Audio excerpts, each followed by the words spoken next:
All right. Hello and welcome to Syntax. So, in the last episode, we looked at how to make a React app and we basically followed the guide. So, what I thought I'd do today is do the same thing but for Rails. So, we're just going to, I have nothing planned today. I'm just going to actually see if I can install Rails. Now, of course, I probably should type Ruby and Rails. So I got my start in Ruby and Rails, like many self-taught developers. Back in the day, I think it was very popular. It's a very nice framework to get started and get moving. So, we are going to do that. So I thought I'd just go to the Rails site and try to figure out if we can follow some guide and get a Rails app going for those that don't know what Ruby and Rails is all about. I did a little bit of videos on some Ruby, so you can check those out if you're unfamiliar with Ruby. It's one of the best languages to get started with. Really simple, very friendly, a lot of great documentation, awesome community.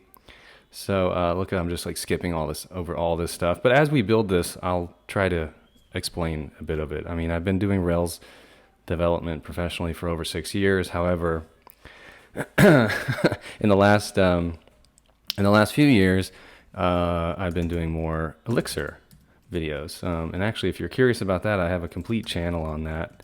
It's called Elixir Drops on YouTube. It's a little bit more advanced, so if you're just starting out, I wouldn't recommend it. Oh, look at that. It's showing up in Google search. Yay.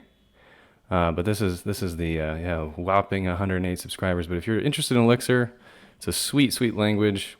Highly recommend checking it out. But anyways, back to Ruby. So what am I on? I'm on Ruby 2.6. I think that's pretty good. I've got SQLite. I've already installed Rails, but if you haven't, you need to run that. Let's see what version I've got. I haven't done a Rails thing in so long. Oh, maybe I don't have it installed. Well, that'll be fun. Be prepared to skip this video because this is going to take forever. If any of these gem install packages aren't working for you, make sure to get brew. It's this thing that, I don't know, package manager, and it's used a lot in the Ruby community. Here we go. The missing package manager for OS. So this is how you can get different versions of Ruby and brew and Rails. It's just very helpful. So anyhow, if you're ever having install issues, try installing things with brew. It's pretty good. Let's see, I'm probably going to skip this video while we wait for Rails to install, because it does take time. Okay, and we are back. So Rails is installed. We are following this guide on how to create a Rails app. Rails new blog. I find if you're going to follow a tutorial to get started, it's helpful to just go with the naming that they have, because if you start naming it something else, then, sorry, that's my soda. Actually, it's not soda, it's water, but that's all the rage. That probably either sounds disgusting on mic or rather interesting. But it might be a little bit of a long video, so I figure get some water, stay hydrated. All right, that's also going to take some time, huh? So it's going to create a blog directory. It's going to install all this crap, all these frameworks, React, Angular, Rails. I don't know, what's the Python one? Django. They're all a bunch of files, and they're helpful files, but, it's just a lot of stuff. But, when you're starting out, it's great. It's how you want to build applications when you're starting a business. You don't want to worry about putting all this stuff together yourself. It's just the same process over and over again. So somebody was smart enough, DHH was one of them, to package this stuff up so that, you can get your CRUD operations from a web app going off the gates from, getting started quickly. I don't know what I'm saying. Wow, I didn't realize Rails new took that long. That is really something. I guess maybe because I haven't done it in so long, it's bundling all this stuff together. Well, here's an example of some of the files we're going to see. So you got all these config files. You got your model view controller files. So I'm going to explain that in a minute.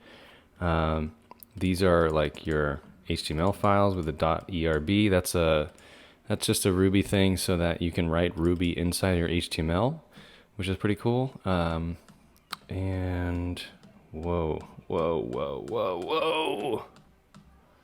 Holy moly. Okay, we're done. Wow. Yeah. Cake and party time.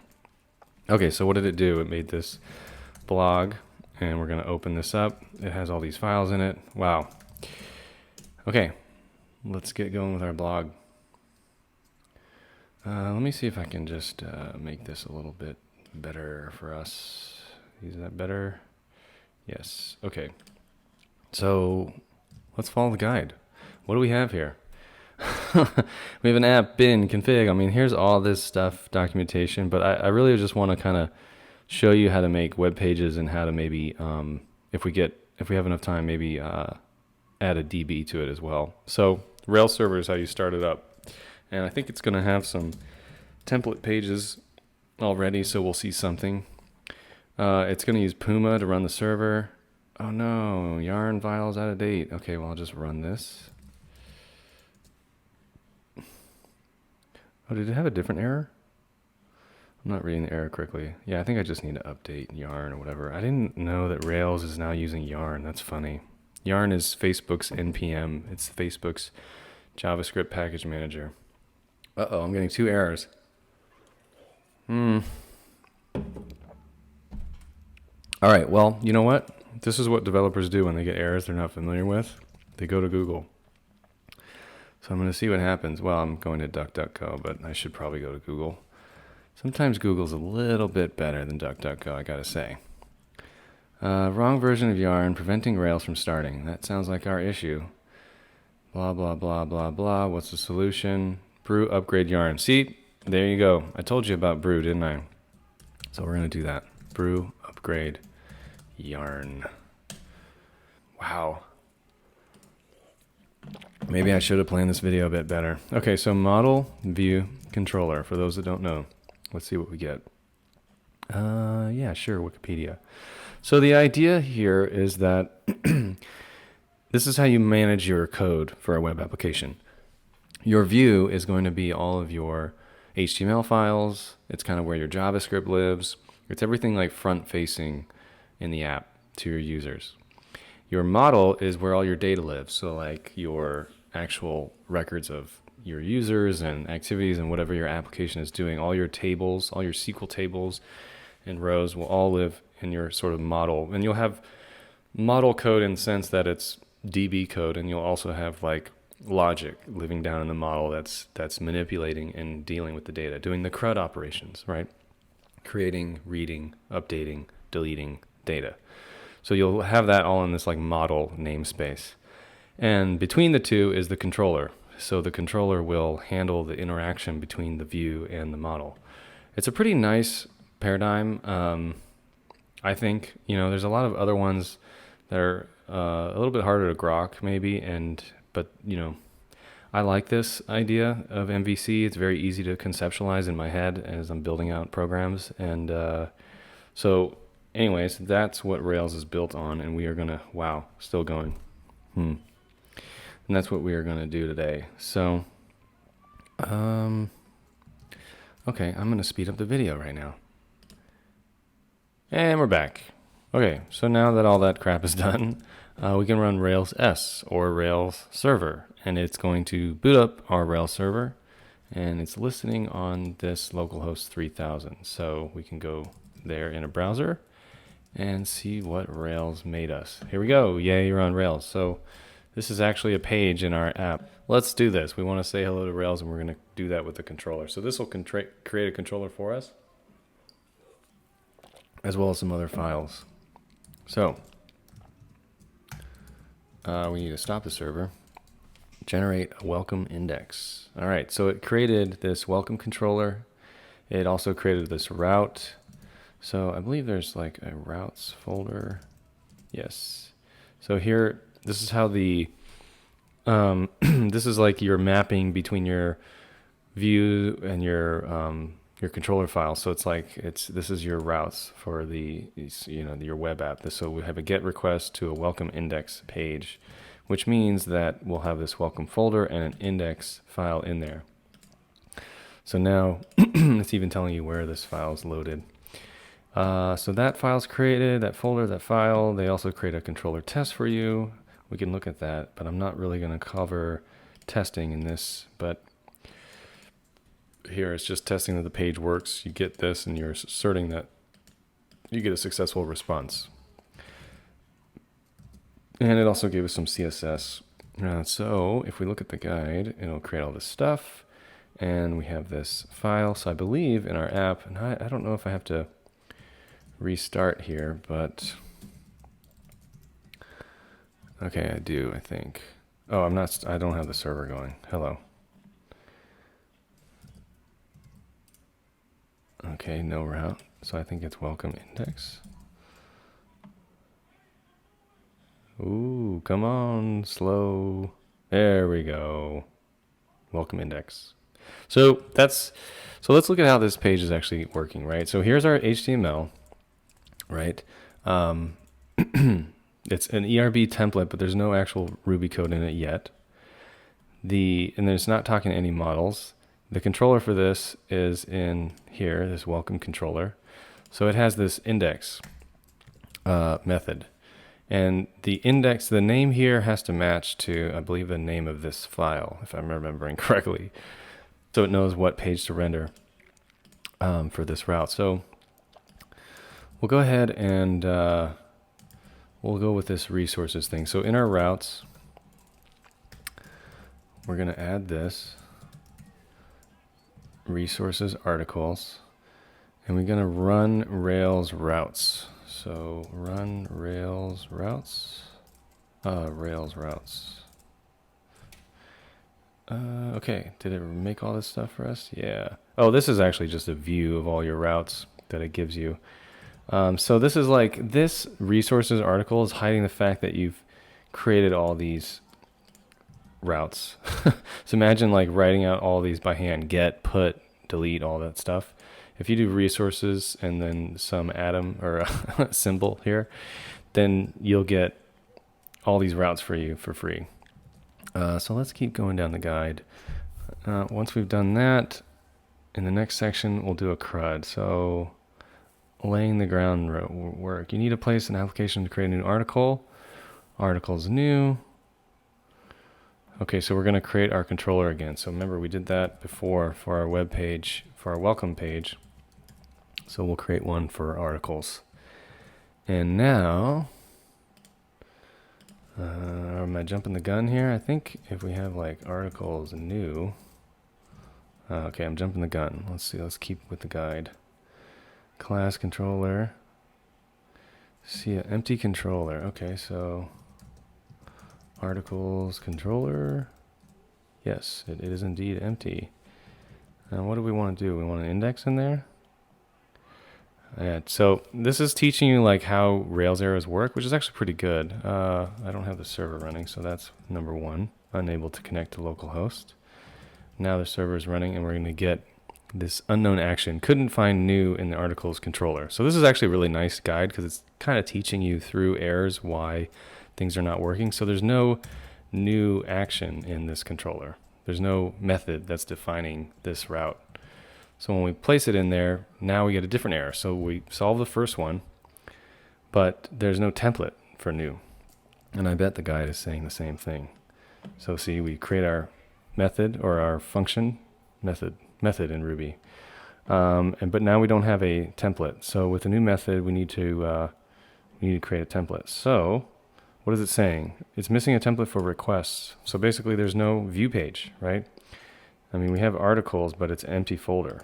It's kind of nice that the resources doesn't actually give you all that stuff. So in here, we will make a new .html.erb, and we can just say div I'm new. All right. And there we go. So kind of amazing, right? Rails is like very nice CRUD app in minutes. You know, even with my rusty Ruby skills, we were up within, less than 20 minutes, 10 minutes. If you don't count all the yarn crap from earlier. So again, what's happening? We got this new page. Remember, it's important that the name is the same as your function or your method in your controller. We have it's just rendering out one div, and in our articles controller, that new action is there. And of course, in our routes, articles is this folder here. So this resources articles gave us a bunch of commands, get, put, all these different actions so that we can make CRUD requests in our application. So let's see. Yeah, sure. We'll just copy this and make it a new article. And then the first form. Yeah, so this is like a Rails syntax for making a form. It's basically just a method that takes in different attributes and then allows you to build out a form. So if you're not familiar with Ruby, this is a block of code. And so this all gets taken in as arguments. This is like a variable. And so in this case, this is kind of like a hash or a Python dictionary, right? Dot label, dot text field, dot text area. So in any case, we're going to copy this over to our new file. Let's just put it right there. And we should see a beautiful little form on our blog. Look at that. So that Rails method there creates this HTML for us, like an input with an ID, name, article, title. So it's just kind of nice boilerplate for how to, create a form without having to write up a bunch of HTML. And right, so it doesn't know where to actually send this data. So we need that form with scope article, URL, articles path. Okay. And now we should get, okay, great. So articles path is the helper pass to the URL option. So this is our Rails route. So now I think no route matches. You need to create the create action controller. Yeah, so we have our route, we have our page, but we don't actually have the create controller, right? So like if you were to try to fill out this form, I think it's going to fail because the action create could not be found in your controller, right? So we had the new page being rendered to us. We have our get method that's allowing us to see that route in our local host, but we don't have a create in our controller. So, well, let's make one. And it probably is going to tell us what we need to put in there. Yes, so this is cool. So when a form is submitted, the fields of the form are sent to Rails as parameters, and that's what those things are on that form. When we made that template, I really need to get some Ruby syntax linter.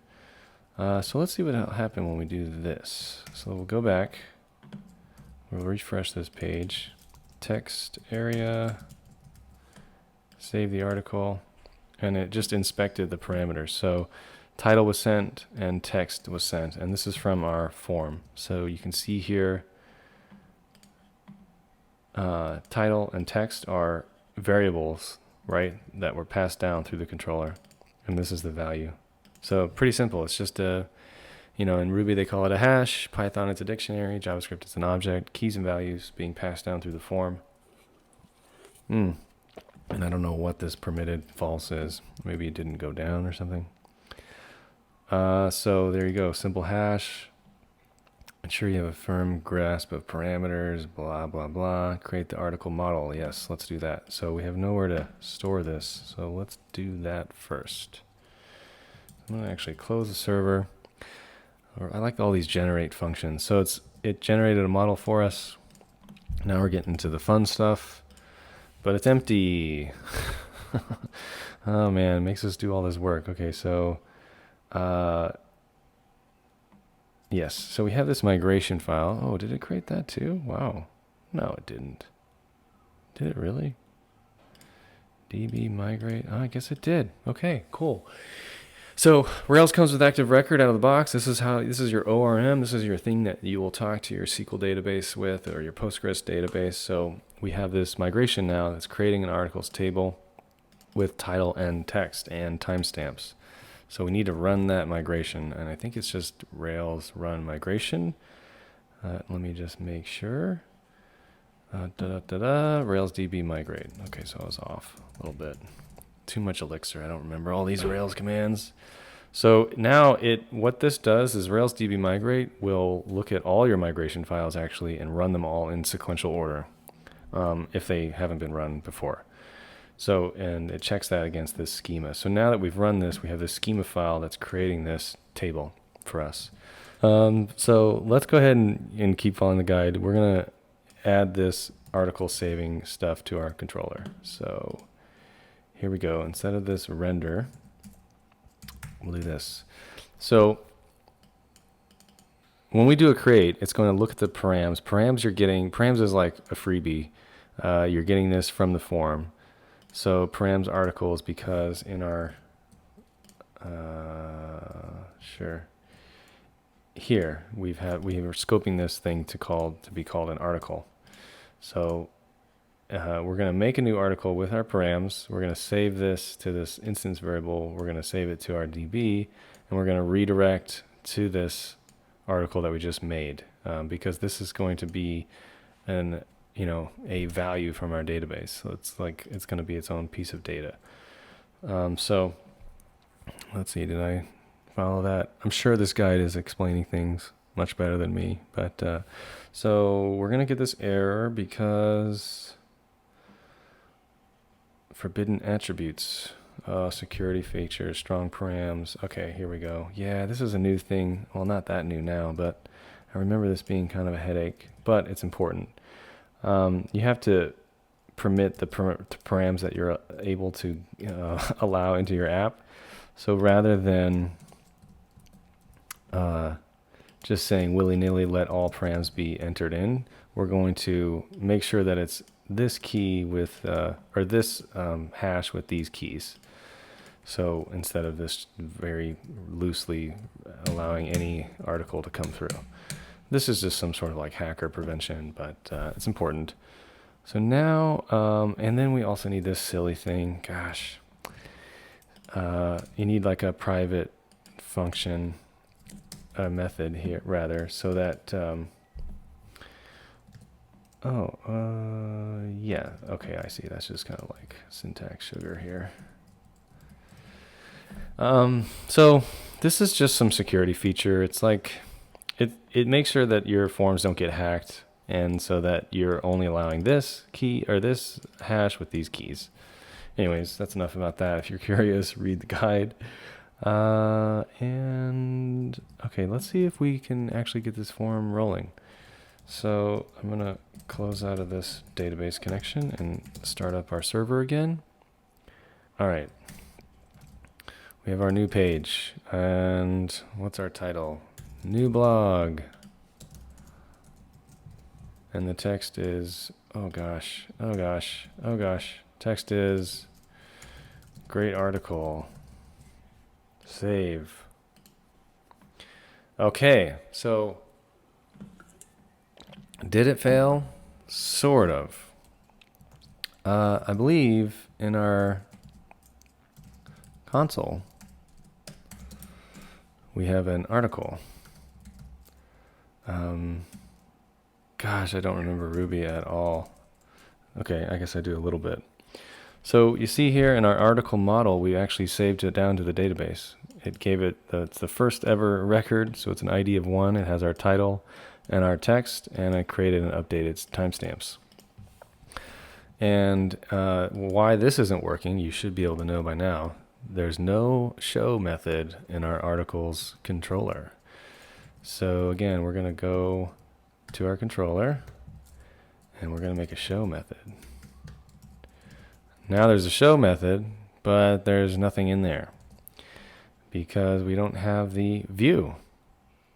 See, it's all connected. Model view controller. Here we go. Show HTML ERB. Okay.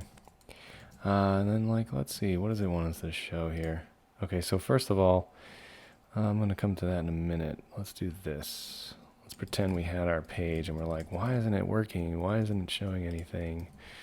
So No method error in articles show. You're going to see this a lot in Rails development. It's basically saying, hey, I don't know what this is. What is title for nil?